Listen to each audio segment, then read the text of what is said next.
Income tax department ने जो आप रिटर्न फाइल करेंगे उसको चेक करने के लिए एआई का यूज करेगा।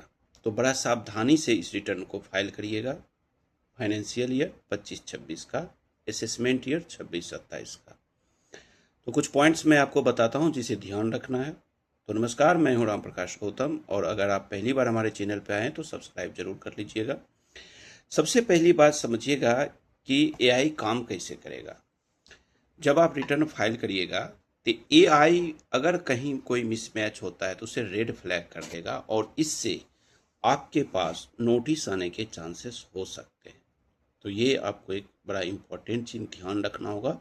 किस किस पॉइंट पे ध्यान रखना है ये समझिए। पहली बात, जो आप लॉगिन करिएगा तो आपके पोर्टल पे एआईएस मिलेगा, एनुअल इनकम स्टेटमेंट। उसको प्रॉपर अपडेट हो देने दीजिए। अभी कोशिश करिएगा 15 जून के बाद आईटीआर अपना फाइल करने का। तो एआईएस अगर अपडेट नहीं हुआ होगा तो तब तक अपडेट हो जाएगा, और फिर आप अपना आईटीआर फाइल करिएगा। एआईएस में आपका जितना भी बैंकिंग ट्रांजैक्शंस हैं, डिविडेंड्स हैं, बैंक से जितने इंटरेस्ट हैं, सैलरी आपके हैं, शेयर ट्रेडिंग का है, जो भी डेटा है वो सारा उसमें दिखेगा। वो आपके इनकम टैक्स रिटर्न में जितना आपने इनकम शो किया है उससे मैच होना चाहिए। ये पहला ध्यान जरूर रखिएगा।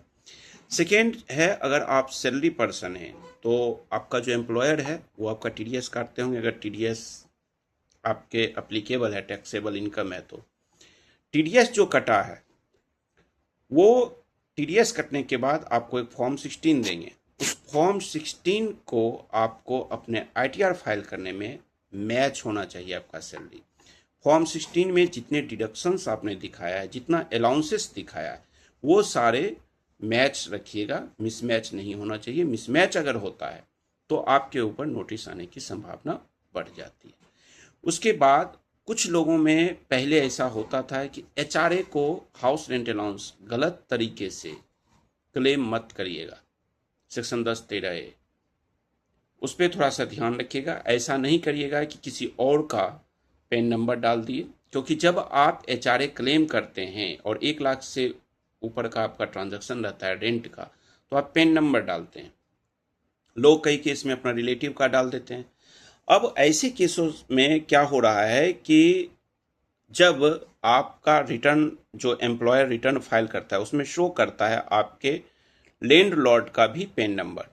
तो लैंड लॉर्ड के एआईएस में दिखता है प्रॉपर लिख के कि आपके पेन नंबर पे, आपके पेन नंबर को फलाने कंपनी का, जिस कंपनी का एम्प्लॉय ने दिया होगा, उस कंपनी का नाम बाकायदा उस पर दिखाया जाता है कि इस कंपनी ने रिपोर्ट किया है कि वो इस कंपनी के आईटीआर टीडीएस रिटर्न में रिपोर्ट किया गया है कि आपको रेंट दिया गया है। तो इसका ध्यान रखिएगा। ऐसा अगर कुछ होता है और उनके इनकम टैक्स में वो इनकम रिपोर्ट नहीं किया गया तो वहाँ भी आपको नोटिस आने के चांस बनते हैं। दूसरा, मैं कई बार क्या देखता हूँ कि एचआरए 10(13)A का जो रूल है उसके थ्रू लीजिए। ज़्यादा एचआरए क्लेम मत करिएगा, कुछ लोग मार्केट में ऐसा करते हैं, और फिर उससे आपको नोटिस आने का चांस बन जाएगा कि आप सोचिएगा मैं रिफंड ले लूँगा, तो वहाँ पे चांस बन सकता है रिटर्न का। उसके बाद कोई हाई वैल्यू ट्रांजैक्शन आपने किया है तो उसको ज़रूर शो करिएगा।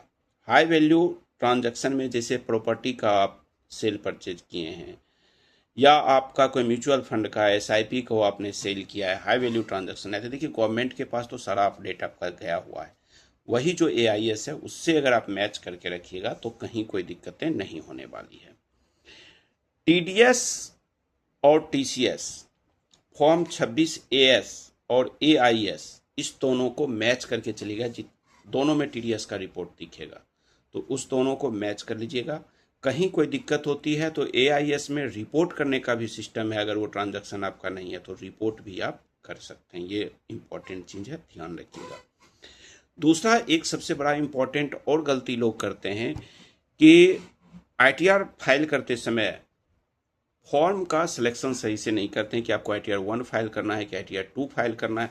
प्रॉपर जब आप ऑनलाइन फॉर्म करिएगा तो उस पर ना ऊपर में सब लिखा रहता है कि ITR 1 किसके लिए है, ITR 2 किसके लिए है। हालांकि मैं आपको एक सेपरेट वीडियो में ये सारी बातें बता दूंगा, तो वो आपको ध्यान रखना है कि हमें कौन सा ITR फॉर्म सिलेक्ट करना है और सही भरिएगा, अदरवाइज डिफेक्टिव इनकम टैक्स हो जाएगा रिटर्न। आपका इनकम टैक्स का जो रिटर्न है वो डिफेक्टिव रिटर्न हो जाएगा, ITR डिफेक्टिव हो जाएगा।